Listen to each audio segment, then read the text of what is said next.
Parang biro lang nila. Sa atin kasi, sa worship team, sanay tayo magbardagulan Magbigayan ng mga kung ano Pero dito nakakabog pala. Kasi dami tao. So ayan, gusto ko lang magpulit pa sa salamat sa Lord sa isang linggo na kalakasan niya. Isang linggong walang pasok. Tapos, yun, patuloy na binibigyan ako ng Lord ng katalinuhan. Kasi, di pa rin natatapos yung pag-aaral. Kumbaga nagre-review pa rin. Ay, hindi nakakalungkot Ba't pag mag-exam, kailangan mo mag-review? Ayun na. Tapos ayun, papasalamat ako kay Jenny kasi ginawa ako ng PPD. Tapos ayun, ayan, simulan natin sa panalangin. Lord, maraming salamat po, Panginoon, sa gabi nito, Lord. Naway gamitin niyo po, Panginoon, sa mga kapatid ko na ito, Panginoon. Naway ang mga salita mo lamang, Panginoon, ang siyang kanilang matutunan, Panginoon, ang kanilang maisabuhay, Panginoon. Lord, tinataas po namin, Panginoon, ang gawain ito. Naway, anumang distraction, Panginoon, gawa ng kaaway agad, amin ang tinatalian, Panginoon. At Lord, ikaw na po, Lord, ang bahala, Panginoon, na magwasak, Panginoon, na planuin ni Satan, Panginoon, upang madistract ang lahat, Panginoon. Lord, sa iyo na po namin pinagkakakiwalang lahat. In Jesus' name we pray, Amen. So yan, good evening po sa ating lahat. Amen. Ayan, pwede po ba, pakisabi sa iyong katabi na you are experiencing stress but you will also becoming blessed. So yan. So, yan. Tuloy nga na, dumaranas tayo mga pagsubok tama. So, lahat tayo dumaranas ng stress. Pero, ayun nga, sabi nga, ikaw rin ay ikaw rin ay magiging blessed. Yan. So, gusto ko muna kayo kamustahin lahat. Kamusta po kayong lahat? Okay lang, ayos lang. Hindi, totoo. Okay lang talaga. Sige, okay lang. Yan, sobrang stress ngayong week. Tama po ba? Marami tayong pinag-aaraanan na sabi ko nakatingin muna katingin mo. Ayan, marami tayong pinag-aaraanan ngayong week na ayan, nakaka-stress, mga problema. Pero still nandiyan pa rin ang Lord. At umati tayo sa gawain niya. At di na natin natatagpuan yung kapahingahan. Tama po ba? Amen? Amen.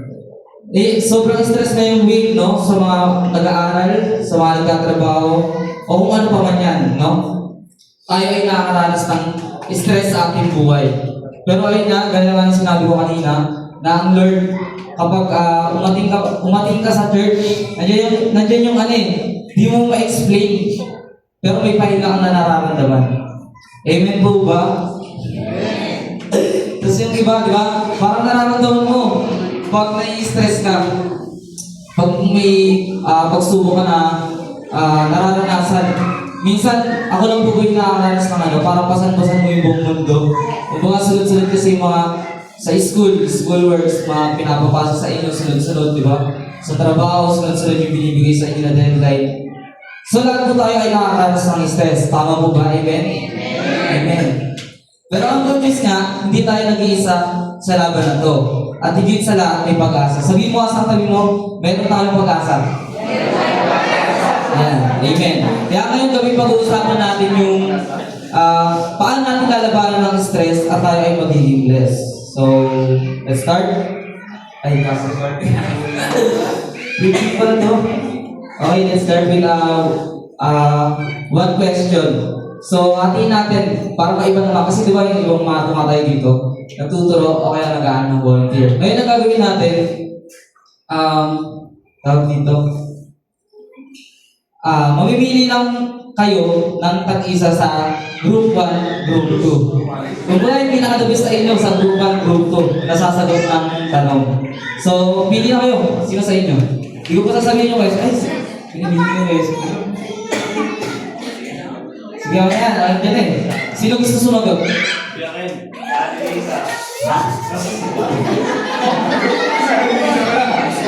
Sino po gusto sumagot? Sabi nga, kung sino ang mapagbigay ng sagot, may plus point sa langit. Ay, meron na meron yun.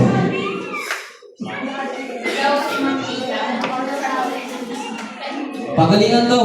Sa group 1 at sa group 2, pagalingan. Patalimuhan. Sino po? So si Ma'am Lita daw po, si Sir Lita. Yes po. Kalma ka lang. Stress ka na. Stressin mo na yung iba para may karami ka.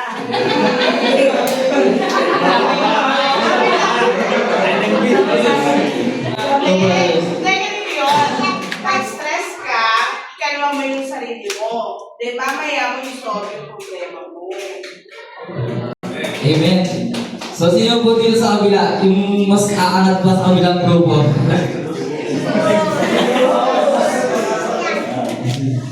How would you answer?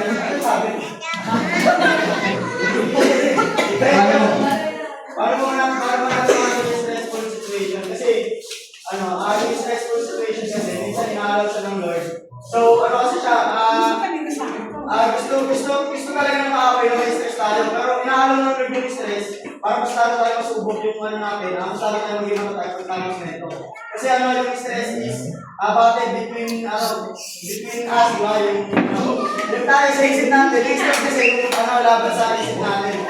Pero yun, paano ka ba natin makahandle yun? Sabi sa Exodus 4:14. The Lord will fight for you. You need only to be still. Kailangan na natin magpakatatag at ibigay natin kay Lord yung pinaka-stress natin. First Peter chapter 1 verse 7.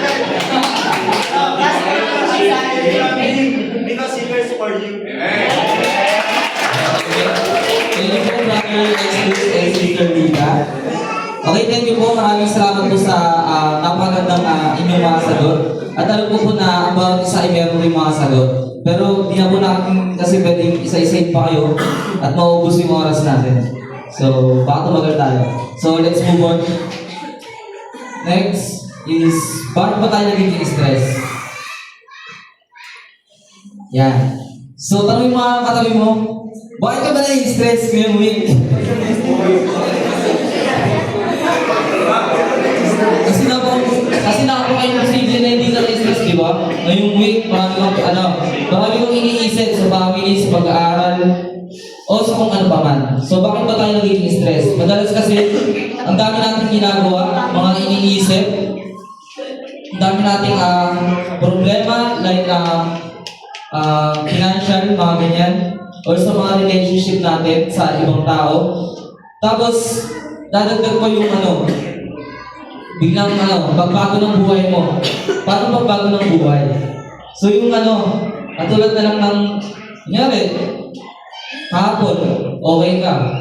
Marami kang natatanggap na blessing. Tapos biglang kinabukasan, wala na. Natanggal ka sa trabaho, di ba? Yung mga pagbabago na gano'n, hindi mo expect. Nakaka-stress talaga yun. So, kaya tandaan natin na importante na lumapit tayo sa Lord. Kasi kung tayo lang bibigay tayo, manghihina tayo. So, ayun. Dapat lang, mabilis na kasi itong topic ko eh. Papapayan ko na lang. Gamitan ko na lang ng technique, tanong-tanong. Yan, sabi nga sa Proverbs 16 verse 3, commit your actions to the Lord and your plans will succeed. So, ano mong planuhin mo sa buhay, no? Kung nai-stress ka sa plano mo, kunyari, may plano ka na, like for example, may plano ka na magkaroon ng sariling shop, o kung anong shop yan, o tricycle. Siwil na. Tricycle, di ba? Magkaroon ka ng sariling tricycle. Kumbaga yan. Kumbaga, i-commit ka sa Lord, si Lord na ang bahala dyan. Kumbaga, si Lord ang magpapanalo sa'yo.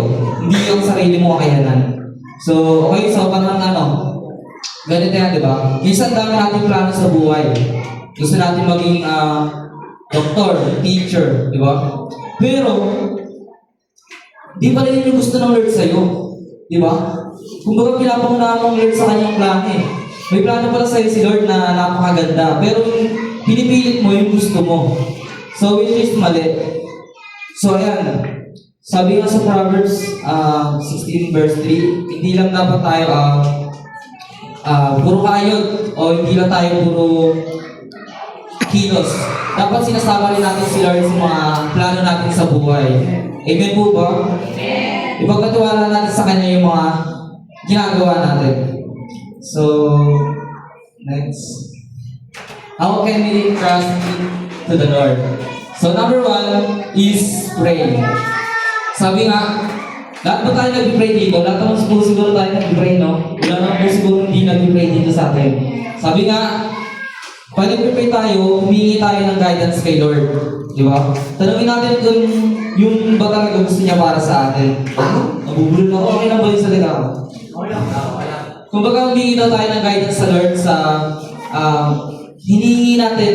Kung baga, kung baga sa ating mga Kristiyano, wala naman siguro dito hindi humingi sa Panginoon. Kung baga lahat tayo may hinihingi sa Panginoon. Di ba? Nyari tayo si Kel. Ayan, next, know your values. Di ba? Sabi, alamin natin kung ano yung mga pinapalagan natin o importante sa atin, di ba? Yung mga bagay na ginagawa natin, nakakatulong ba sa iba, nakakalapit ba tayo sa Diyos? So, yung alamin lang natin yung mga bagay na importante sa atin. At ay humingi natin kay Lord. Kasi walang imposible kay Lord eh. Kung alam naman ni Lord na importante talaga sa iyan, ibibigay ng Lord sa iyan.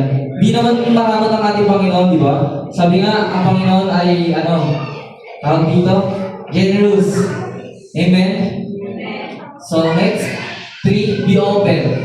Sabi niya, minsan may mga mas magandang plano si Lord para sa atin.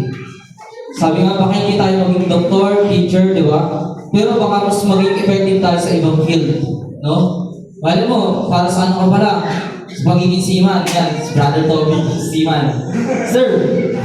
Yan. Kumbaga yung mga planuhin natin, no? Ipagkatiwala natin sa Lord, huwag natin hayaan na pangunahan natin ang Panginoon sa kanyang planuhin. So basically, hindi lang tayo dapat, basta may plano, dapat kasama natin si Lord sa plano natin. Kasi kapag binigyan natin sa kanya yung mga, mabilis ba ako sa kita? Baka kasi yan eh. Yan. Nalungkot. Baka kasi si Ibo mag-ato eh. Yan. Dapat kasama si Lord sa plano natin. Kasi kapag binigay natin sa Panginoon, yung mga ginagawa natin, mas malaki yung chance na magtagumpay tayo sa ating career o sa mga ating pangarap, no? Nagigets niyo po? Dito nagigets sa akin, palabasin niyo na. So, nag-research ako about sa stress.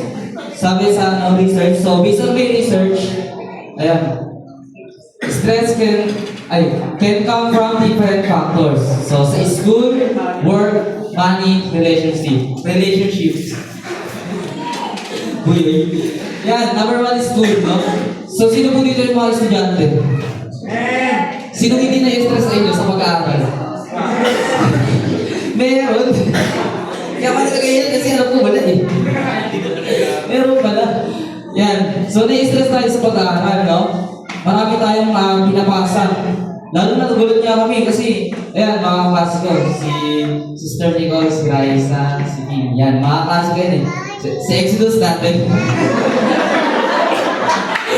Yan, nakaka-stress kasi di ba, may mga pinapasa pa rin kami sa practical research kahit bakasyon na. Nakaka-stress dahil pa rin pinapagawa. Pero ayun nga, sa Lord pa rin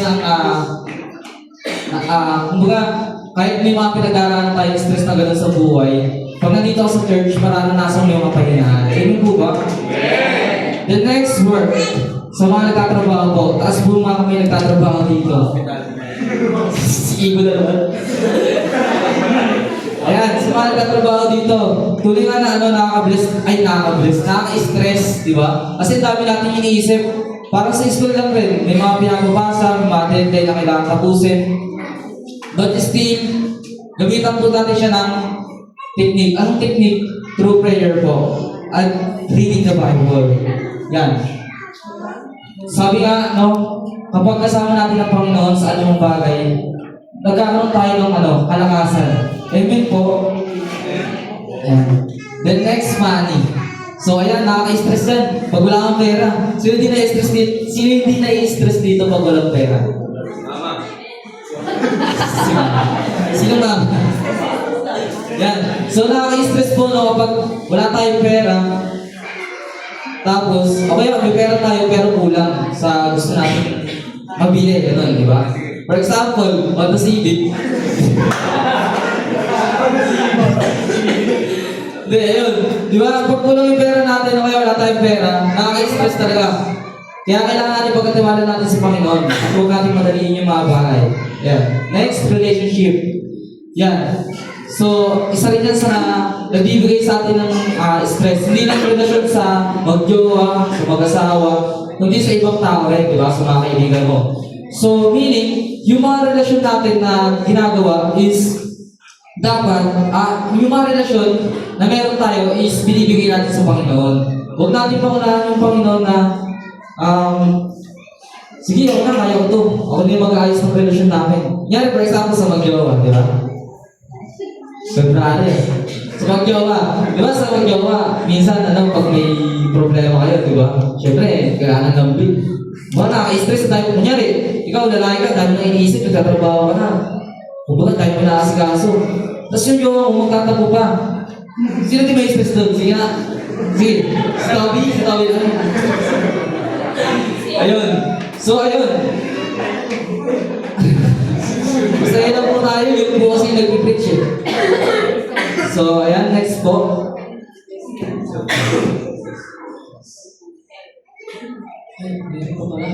So, sa health. Yan. May stress din po tayo sa health, no? Kung may sakit po tayo, di ba? Kung, like for example, sa health natin, meron tayong sakit. Paano sakit ba? Paano mo na-explain mo? Sabihin na lang natin may ubod si Paul. Iniisip ako nga ubod si Paul pala. Yan, ubod si Paul, no? Meron kang ubod si Paul. Sino din may stress doon? For example, may trabaho ka, nag-aaral ka, tapos inuubo ka, sinisipo ka. Di ba? May trangkaso ka. Hirap yun, di ba? So nag-constrain siya ng stress sa atin. Pero ayun nga, pag may sakit ka, anong technique natin? Prayer and reading the Bible. Amen? Amen. So next, losing a job. So ayan, yung mga tao na nawawalan ng trabaho, yun nga, isa rin yan sa nagbibigay sa kanila ng stress, nag-cause ng stress sa kanila, no? So dapat lang kung nawalan ka ng trabaho, sabi nga, ipag-pray mo, baka mayroong mas the best ang bibigay. Baka may mas the best na ibibigay ang Lord para sa'yo. Amen? Amen. Next, change in life. Changes in life. May nalagay bang ganyan? Ito,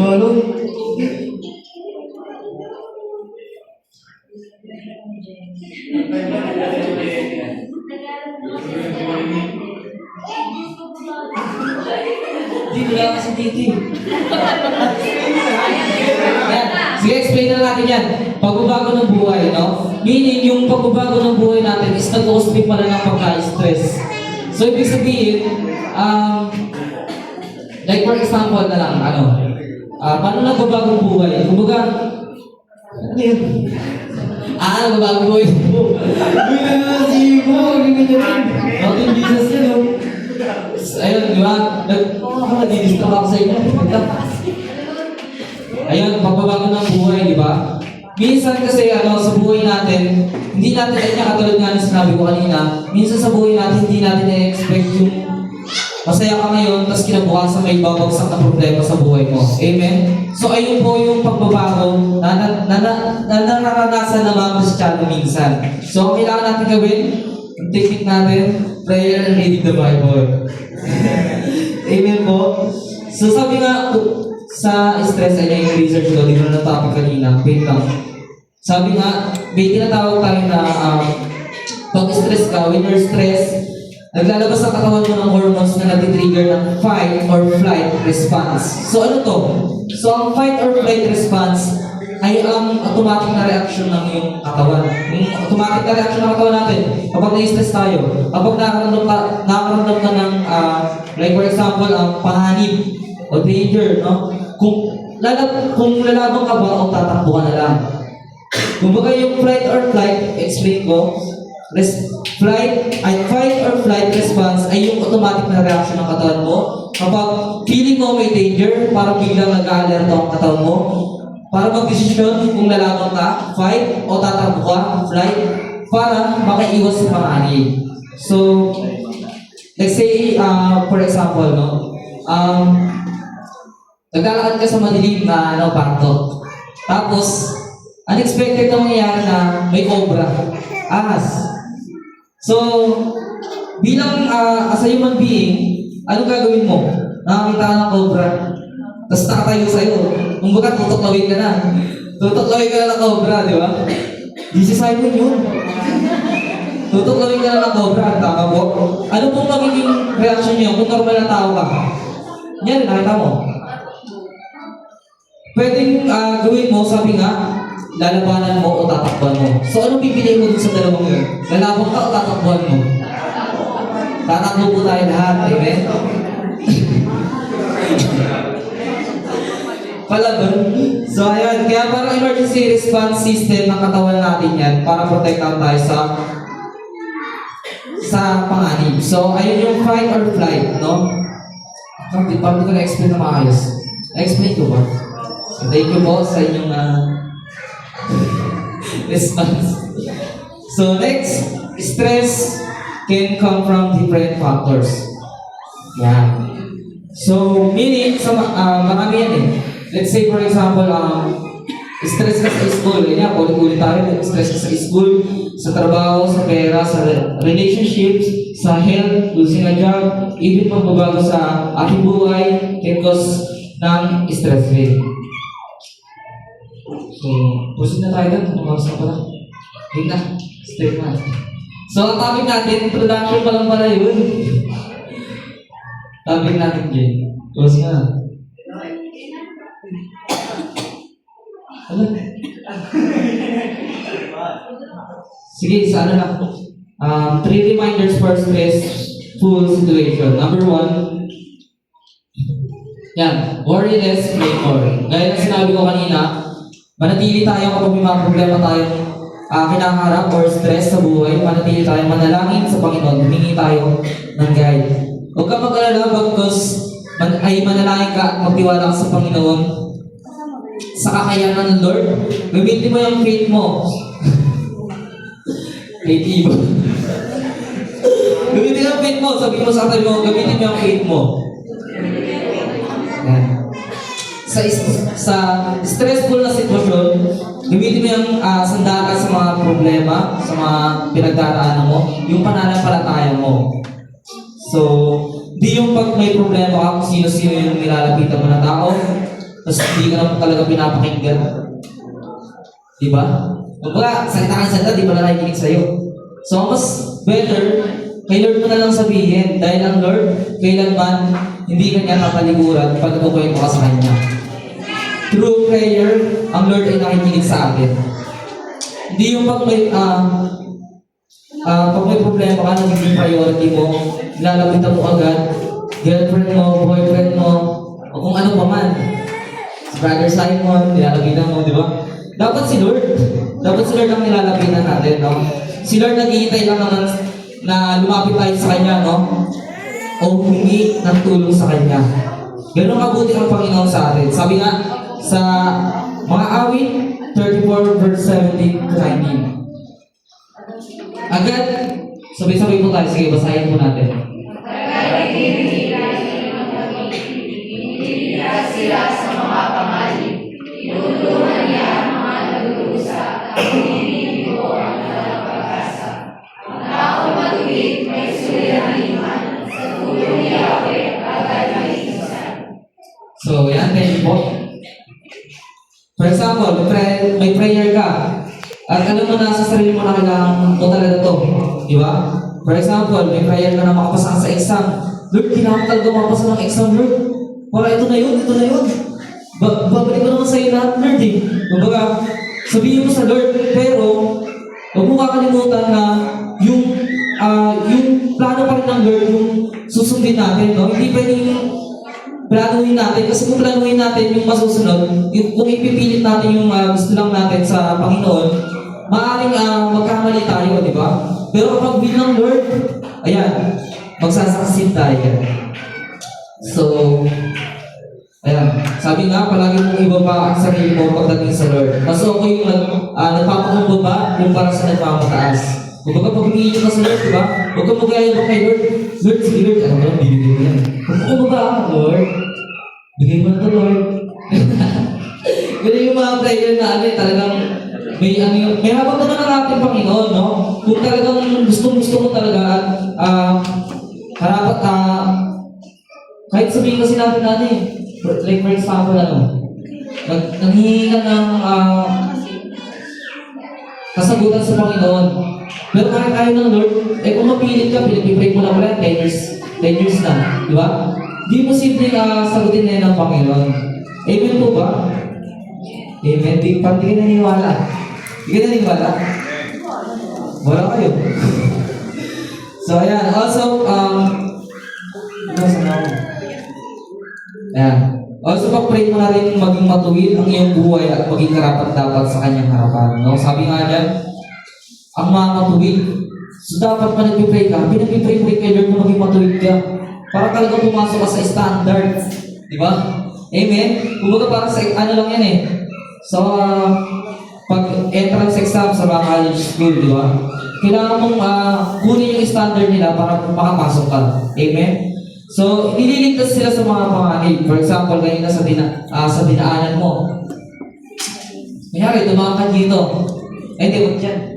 Yan sa ibang patong, dumaan ka. Tapos, napapanood rin po ba yung nakatayo ka, tapos nakita sa CCTV kasi hindi ko na ma-explain kung ano yun. Basta nakatayo siya, tapos nung umalis na siya, may sumalpok na sasakyan doon sa kinakatayuan niya. Kumbaga, doon pa lang, napakabuti na ng Lord. Kasi kung iaano ng Lord yun, matik yun, patay ka o kaya hospital ka. Amen? Pero ayun nga, dahil sa mga kabutihan naman ng Lord, wala namang ganun sa atin. No? So, bibilisan ko na lang. Oras pa pala. So, 100% sure protection ng Lord kapag nasa Kanya ka. Kapag nagpapagamit ka sa Panginoon, iingatan ka ng Panginoon. Ayan, verse 18, tinutulungan niya ang mga nagdurusa at ibinibigo ang mga walang pag-asa. Ayan. So, kaya tayo tulungan ng Panginoon, kahit na sabihin mo, Lord, wala na akong pag-asa, pag di na kaya to. Pero sa Lord, may pag-asa. Sabihin mo sa kalbo mo, may pag-asa tayo. Yan. Sa 19 ang taong matuwid may suliranin man sa mulo ni Yahweh, agad may ibsan. So sabi dito, ang taong matuwid kahit maraming pagsubok o problema, stress sa buhay na kinakaharap, nandiyan ang Panginoon upang maibsan upang solusyonan ng Lord ang mga pinagdaraanan mo. Yan. O sabi mo ang Lord na parang sobrang close mo sa Kanya. Diba, sabi nga ng mga pastor natin, di ba? Lumapit ka sa Panginoon na parang tatay mo ang Panginoon. O kaibigan mo si Lord, di ba? Para makausap mo siya na hindi ka nahihiya. Yan. Sabi nga sa Jeremiah 29:12, kung maganap na ito, kayo tatawag, lalapit at dadalangin sa akin at diringgin ko naman kayo. So, tayo mahiya si Panginoon, no? Sabi, malinaw sa scripture na sinabi ng Panginoon, kung maganap na ito, kayo tatawag, lalapit at dadalangin sa akin at diringgin ko naman kayo. So, ano mong mga prayer natin, no? Ang Panginoon ay handang makinig, handang yumakap sa atin, no? Sabi nga, kapag nasa Panginoon ka, yayakapin at yayakapin ka ng Lord. Kahit umalis ka pa, aantayin ka ng Panginoon. Yan. Sabi nga, di ba, worry less, pray more. Meaning, kapag nag-worry ka, ipag-pray mo na lang at pagkatiwala mo na lang sa Panginoon. Once na pinagkatiwala mo sa Panginoon yung mga bagay na alalahanin mo o pinagdaraanan mo, magkakaroon mo ng kapahingahan. Awit 23 verse 1, ang Panginoon ng aking pastor, hindi ako magkukulang. So meaning, kapag ang ating Panginoon, ang ating Diyos, hindi ka pagkukulangin ng Panginoon. Dahil ikaw ang kanyang anak. So number 2 pa lang pala, tagal. Alam mo, ginawa ko to, parang iniisip ko, 25 minutes eh. God's peace for anxious hearts. So God's peace for anxious hearts, meaning, kapayapaan na galing kay Lord para sa mga puso natin laging nag-aalala. Nagigets siya po ba? Mabilis na. Minamadali ko na kasi ng oras niya eh. Baka naiinip na kayo eh. God's peace, hindi lang basta peace yan. Kumbaga, kapayapaan yan na malalim galing sa relasyon natin sa Panginoon. Let's say for example, ang gulo-gulo sa labas, pero ikaw nandito ako sa church, di ba? Ano nararamdaman mo ngayon? Di ba may peace? Kumbaga, nandito ka sa loob ng church. Nandito ang presensya ng Panginoon. Pero pag lumabas ka, hindi natin alam eh. Baka may mga nasusuntukan dyan, kung ano ang pinagagawa, di ba? May nagiinuman. So, napakagulo. And next, for anxious hearts. So, for example, tayo mga laging worried, stress, sa school, sa future, sa love life. Uy, sino mga na-stress niya sa love life? So, ayun, para sa atin to, no? Uy, wala ko yung stress. Okay lang, anxious, pero hindi dapat tayo magpataid sa anxiety. So, kasi pag, minsan, kaka-worry natin, nagkakaroon tayo ng anxiety, so, iwasan natin yan. Basically, ibig sabihin, kaya tayong bigyan ng Lord ng kapayapaan na hindi natin maintindihan. No? Sabi nga, kapag binigyan ka ng kapahingahan ng Panginoon o peace of mind, hindi mo maintindihan. Kasi kanina, daming iniisip na problema. Pero nandito ako sa church, binigyan ka ng Lord ng peace of mind na makapagpahinga ka.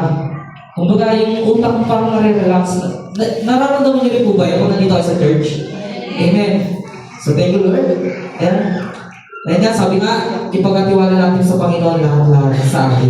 Wala tayong dapat itira na hindi natin ibibigay sa Panginoon. Lahat ibibigay natin sa Panginoon. Amen? So, sabi sa Philippians 4:6 verse 7, sa Tagalog, huwag kayong mabalisa tungkol sa anumang bagay. Sa halip, hingin ninyo sa Diyos ang lahat ng inyong kailangan sa pamamagitan ng panalangin may pasasalamat. So, basically, sinasabi dito na instead of magpaka-stress or magpaka-worry tayo sa ating mga problema, bagos bigyan natin ng focus sa prayer and reading the Bible. Yan. Maging grateful tayo sa Panginoon dahil binibigyan niya tayo ng ganong aral. Amen? Kung wala kasi tayo knowledge na ganyan, paano natin yan? Pag stress ka, isipin mo, ano ka na lang eh.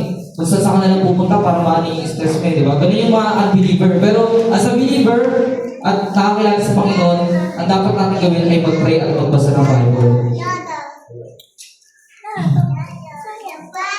Sabi, ayan. Number 1, mag-pray. Kausapin mo si Lord, ikwento mo sa Kanya lahat ng worries at alalahanin mo. Ayan. Huwag ka mag-alala dahil ang Lord nga, sabi nga, hanggang makinig sa Kanyang mga anak. Number 2, bigyan ng tulong, i-request natin kay Lord yung mga kailangan natin. Let's say for example, yung mga hinihingi natin sa Panginoon, yung kaligtasan, yung kapahingahan, ibibigay ng Panginoon sa atin kung hindi natin natin sa Kanya. Hindi yung nagre-reklamo ka lang, pagod na naman ako, stress na naman ako, pero hindi mo nang bibigay sa Panginoon. So, wala kapahingahan. Amen? Wala na nag-iip pa. Number 3, magpasalamat. Basically, minsan ang pagpapasalamat natin sa Panginoon, no? Ginagawa lang natin siya, aminin niya. Ginagawa lang natin siya kapag, blessed tayo. Kapag may mga blessing tayo. Pero kapag sobrang buong ka na, magpapasalamat ka pa rin ba sa Lord? Amen? So, meron tayong mga ganyan. Alam ko, yung mga tayo dito, hindi nagpapasalamat sa Lord pag may pagsubok. Yan. At sabi sa 1 Thessalonica 5 verse 18, magpasalamat kayo sa lahat ng bagay sapagkat ito ang kalooban ng Diyos para sa inyo kay Kristo Jesus. So meaning, ibigay natin sa Panginoon ang lahat ng papulit pasasalamat at dahil ayun lang naman talaga ang magbibigay natin sa Panginoon. Amen? So number 3, read your words, God cares for you. O sa araw-araw na ating buhay, diba? Sobrang bilis ko na. Puno-puno na ng pagsubok, alalahanin, daming pressure, final exam, college, application, bayaran na naman ng mga kung ano-ano. Yan, sabi sa 1 Peter, sinabi ni Brother Exodus, Brother Exodus. 1 Peter 5 verse 7, cast all your anxiety on Him because He cares for you. So meaning, ibigay natin sa Panginoon, di ba? Lahat. Sabi nga, parang sinasabi lang ng scripture, chill out. God's got you. So yung mga saktab mo, relax lang. Hawak ka ng Panginoon. Yan. And now, himay-himay, ay di na. Himay-himay pa ba natin? Di na. Buti tayo ng mga oras. Sabi yung mga saktab mo, last na, you're an individual na invested si God sa'yo. Isa kang individual na mahal ka sa Diyos at pinag-uukulan niya ng pansin. Amen? Sige, huwag na, huwag niyo sabihin ang oras na yun. Basically, ikaw ay anak ng Diyos. Amen? Mahal ka sa Lord. Sabihin mo sa katabi mo, mahal ka sa Panginoon. Yan. Yan lagi dapat natin tinatatak sa ating mga utak, puso, at spiritual. Okay, everyone, alam ko naman na nag-enjoy tayong lahat sa aking preaching. Ayan, nag-enjoy tayong lahat, no? Na kahit nakaka-stress o dumaranas tayo ngayon, di ko man alam ang inyong mga kinakaharap na pagsubok o stress. But naniniwala ko na ang Panginoon ang magtatanggal yan sa oras na ito. Yan. Sabi nga last verse,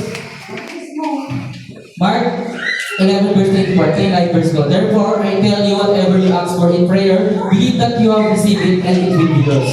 So meaning, lahat ng pinapanalangin mo, magtiwala ka, at ibibigay sa'yo ng Panginoon yan. Ayan, pray lang ng pray at maging close tayo sa Panginoon araw-araw. Now, naintindihan natin yung topic natin ngayon. Amen po ba? Naintindihan po ba natin? So, amen. Na hindi tayo nag-iisa sa laban na to, o sa mga stress, pagsubok, palagi natin kasama ang Panginoon. So, remember, worry less, pray more. So, ayan, sabi nga, ibig na mag-alala, kausapin natin si Lord, nakikinig siya sa atin.